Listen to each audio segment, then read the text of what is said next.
وصفة المسكوشون تاع زمان، بنة وخفة خيالية. تبعوا معايا الوصفة.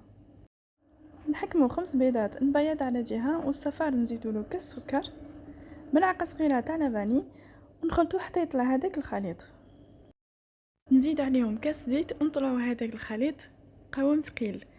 نخفو بكاس تاع حليب، نخلطو مليح بالباتور، ونزيد عليهم 2 كيسان ونص تاع فرينة، 4 معالق كبار تاع لا مايزينا، و2 ساشي تاع ليفور شيميك، ونخلطو مليح.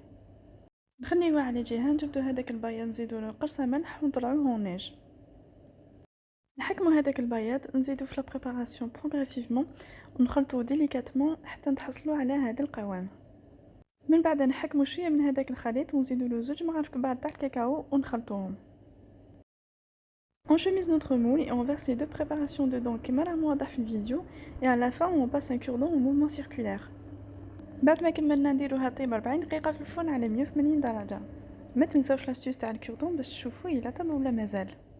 الا كنتم من محبي المسكوتشون نتمنى تجربوا الوصفة تاعي وتقولوا لي في لي كومونتير الا عجبتكم. على بروشين.